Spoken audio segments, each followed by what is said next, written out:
Hi, my name is Rolf Rohner and it's a great pleasure for me to talk to you about Deepscapes today. First, let me give some information about myself. I'm based in Switzerland, I'm married, we have 2 kids, and I work as a captain for Swiss International Airlines. The last point might come as a surprise. My hobby is astrophotography. Let's delve right into the topic. What is a deepscape? Now that's an easy one, right? A deepscape is, well, a landscape astrophoto with some red stuff in the sky taken at some crazy focal lengths, right? Okay, maybe it's not that easy after all. So let's start with asking what we do not consider a deepscape. We probably all agree that the wide-angle nightscape does not qualify as a deepscape, even though it might contain some nebulas or galaxies. Another obvious fact is that a deepscape has to contain a foreground, so pure deep space images are therefore ruled out as well. Last but not least, we all love those dreamscapes you can find posted all over social media. Sorry for putting in that unicorn, that's something I always wanted to do. Now, some of these digital art collages can look nice, but they are not considered astrophotography. Now let's try to find a true deepscape image. As we have determined that wide-angle nightscapes are ruled out, let's start with an image taken using a 50mm normal lens. I guess we all agree this is still not a deepscape. Okay, how about this image with a short telephoto lens at 70mm? No? I agree. Here's another 70mm sky. Well, I am inclined to call this a deepscape. So is 70mm kind of a dividing line between nightscapes and deepscapes? Well, here is an image captured at 140mm, the beginning of the medium telephoto range. And like the first 70mm image, I will not call it a deepscape. What is missing? We can see lots of stars and some dark dust lanes, but the lagoon and the Trifid Nebula, the 2 DSOs, still look tiny. And I think it is the lack of a prominent deep space object that makes me reluctant to call this image a deepscape. So let's check what we have found out so far. We just discovered that, contrary to what some deepscapers say, focal length is not the determining factor whether a landscape astrophoto is considered a deepscape or not. On the other hand, the deepscape must contain one or more deep space objects that dominate the sky. The alignment of the deep space object over the landscape must be real, of course. And all parts of the image must have been taken from the same tripod position and during a single night. Foreground and sky must be of the same scale. Note, I am not talking about the same focal length, but the same scale. This allows the possibility to capture the image with different sensor sizes if the image scale in expression to field of view is kept constant. Now let's piece these together into a definition.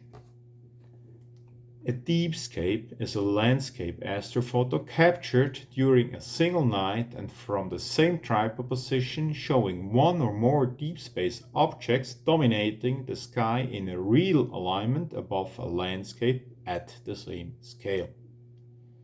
Okay, now that I have at least a clue what the topic of this is all about, we should turn to the more practical side of this topic. In flight school, I was taught the famous 5P. Proper preparation prevents poor performance. The same is true for nightscapes and even more so for deepscapes. I guess it's safe to assume that many of you are already using planning apps for your nightscapes. And I have listed here a few of the best known planning apps. Unfortunately, not all of them are really well suited for Deepscapes. So what are the Deepscape requirements for a planning app?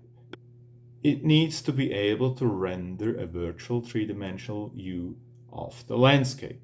And it has to be able to display the movement of deep space objects above this landscape.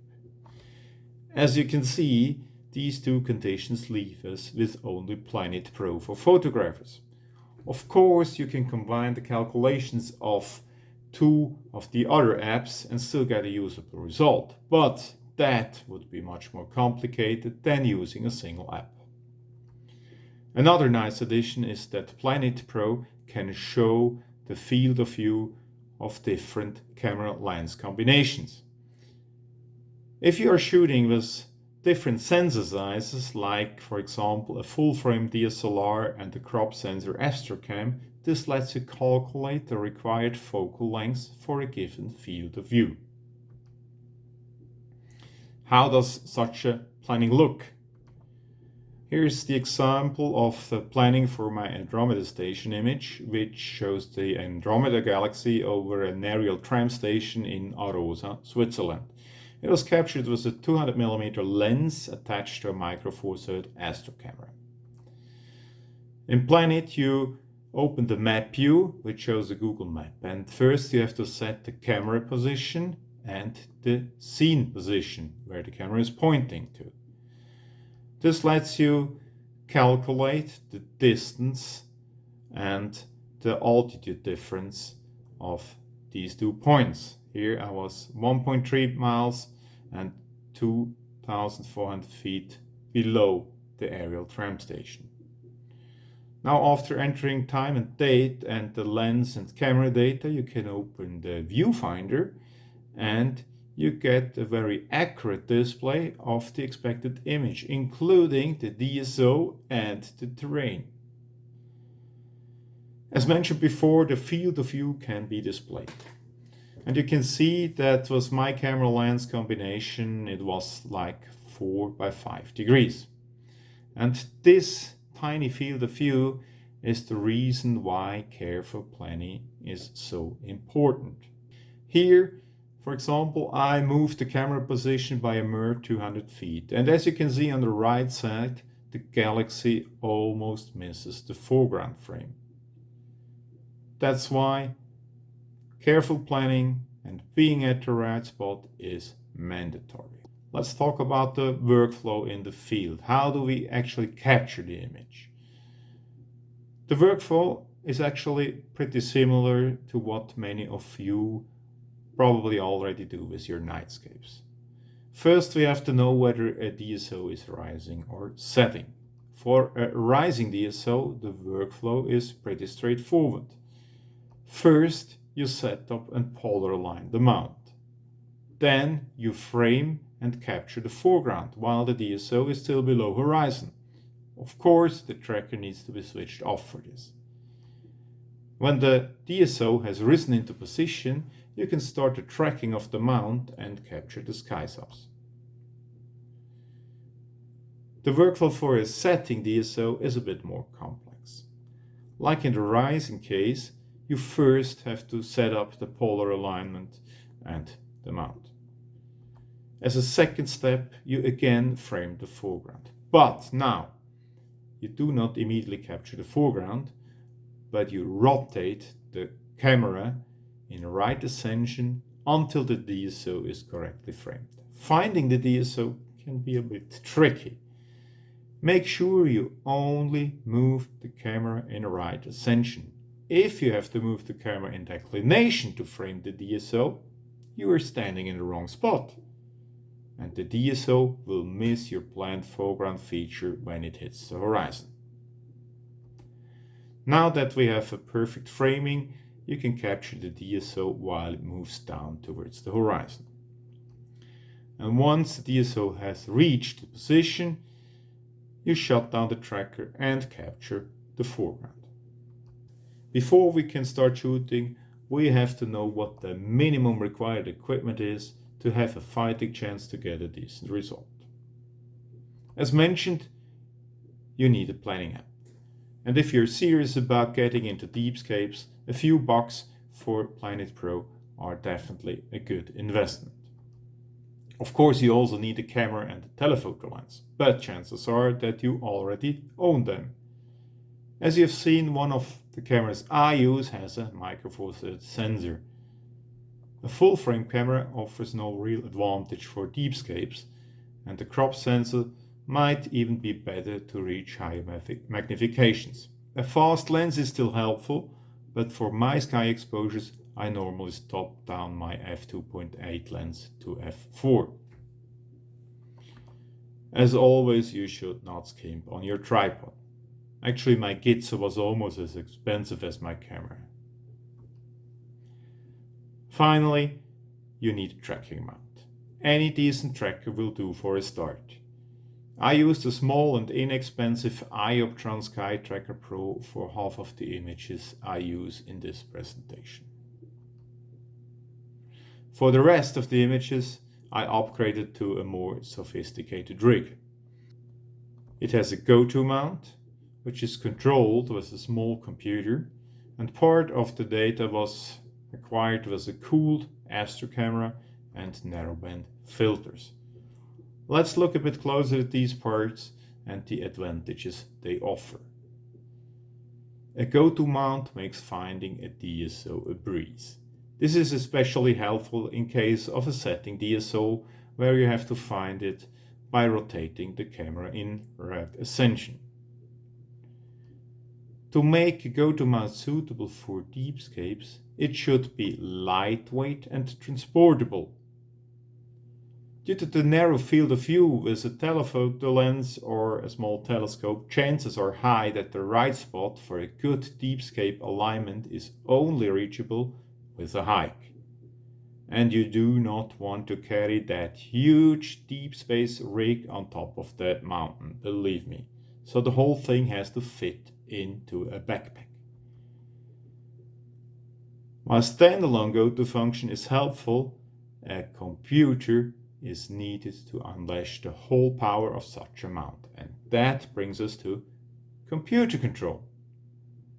Now again, I am not talking about this huge DSO rig with a laptop computer on a table. What you need is a small and lightweight solution.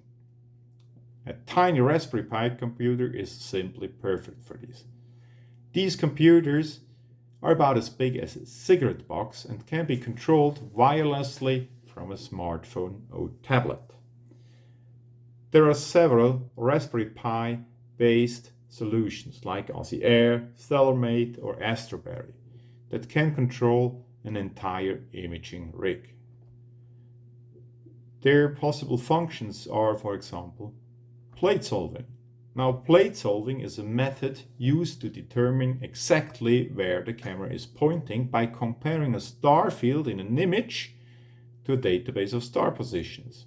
Upon matching the image's stars, the plate solving application returns the right ascension and declination of the center of the image. Okay, this sounds terribly technical and complicated, but think about this. With plate solving, you can perform electronically assisted polar alignment. You do not need a polar scope anymore. The application tells you in which direction you have to move your mount, and you can simply turn the knobs on your equatorial base until you are perfectly polar aligned. Doesn't that sound great? No more crouching down and no more trying to find Polaris in the tiny field of view of your polar scope.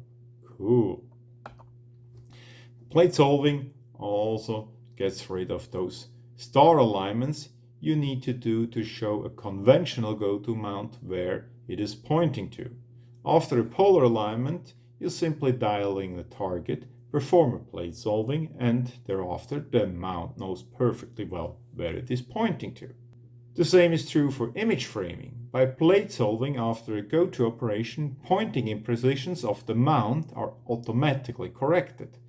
The DSO will always be in the exact position where you need it to be. Auto-guiding is another immensely useful function of a computer-controlled mount. A small Autoguided camera is used to keep a star centered above the same pixel. This means that star trailing due to gear imprecisions or less than perfect polar alignment are a thing of the past. Autoguiding also allows you to apply dithering. That's the only way to get rid of walking noise in your images. And experienced Deepscape photographers say dither or die.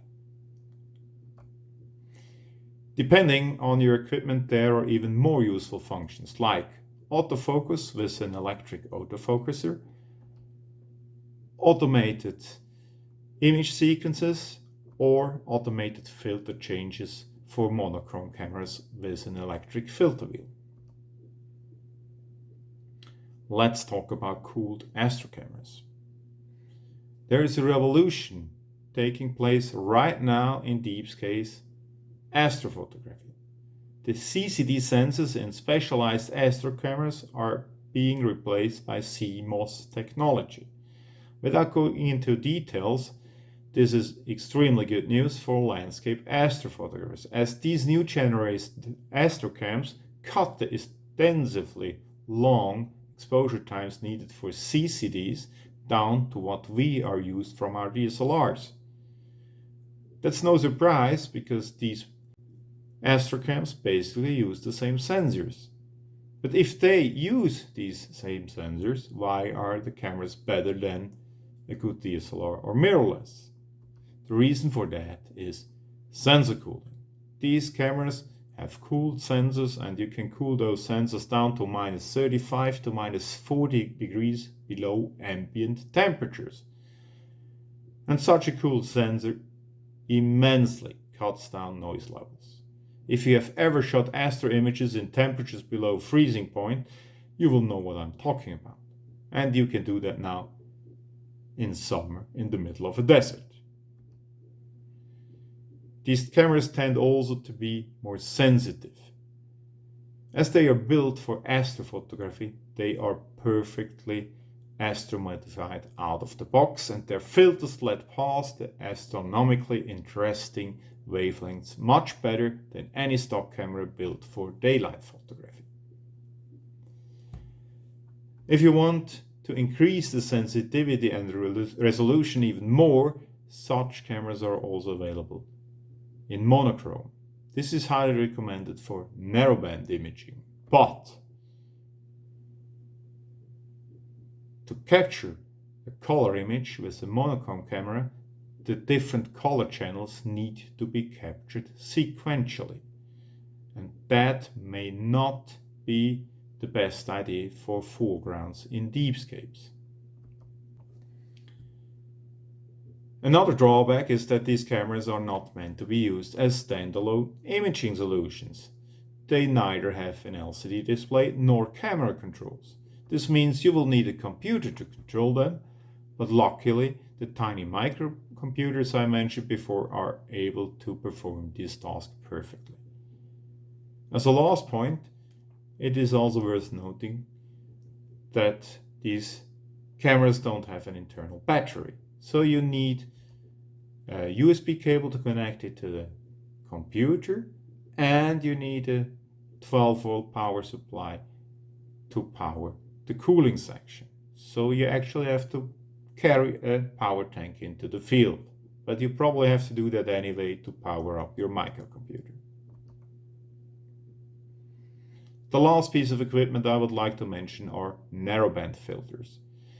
These specialized filters are designed to block all but the very small part of the light spectrum. This allows the astrophotographer to capture extremely long and very deep images of emission nebulas without having to worry about light pollution or moonlight. These filters are available in H-alpha, oxygen 3, sulfur 2, and a few other emission lights. Traditionally, narrowbanding was done with monochrome cameras and filter wheels, but with the advent of one-shot color cameras, there are now also multi-passband solutions available, like the Optron L-Enhance or the Radian Triad quad-band filters. Now let's see if it is worth adding narrowband data, especially if you already shoot with an astro-modified camera. This deepscape here was captured with an astro-modified DSLR. The sky has a total integration time of roughly 30 minutes. It's a pretty nice result, but let's see what happens if we add 55 minutes of H-alpha data captured through a narrowband filter. Now that's pretty amazing, isn't it? Once again, the pure DSLR shot versus the H-alpha enhanced shot. I think it's worth the hassle. Another processing topic I would like to bring up shortly is sky brightness. In Deepscape astrophotography, the sky background is often kept pretty dark. This makes perfect sense to make bright DSOs better visible, but might not be the best choice for Deepscapes. Here we have my 70mm Orion Deepscape with the sky processed in the way I would do it for a pure deep space image. By adjusting the black point, I made the sky background rather dark, and I completely eliminated light pollution gradients with dynamic background extraction in PixInsight. The problem I have with this image is that the foreground is too bright compared to the sky above, which makes the image look weird or even fake. So in Deepscape processing, I like to keep the sky a little bit brighter to better match it with the foreground. The difference is subtle, but makes the image look better. As a last step, it might be worth adding some light pollution back into the image. Depending on the light pollution at the shooting location, this can make the image look much more natural. Once again, without and with the light pollution. So, we're approaching the end of this presentation. Deepscapes seem to invoke strong emotions. Reactions vary from enthusiasm to absolute rejection. Many people think that these images must be fakes, and I perfectly understand this, as good Deepscapes are still an unusual sight, and because there really are many fakes posted on social media every day. The accusations I hear most are mixing up focal lengths and blending skies with unrelated foregrounds. As a Deepscaper, you must be prepared to answer a lot of questions, and it can help to produce an animation with a DSO moving into position, or to capture a high ISO single exposure to prove that the alignment is real. I hope this presentation helps to spark your interest in this new and interesting way of landscape astrophotography, and I sure hope it motivates a few of you to actually give it a try. I am looking forward to see the results of your efforts. Thank you very much.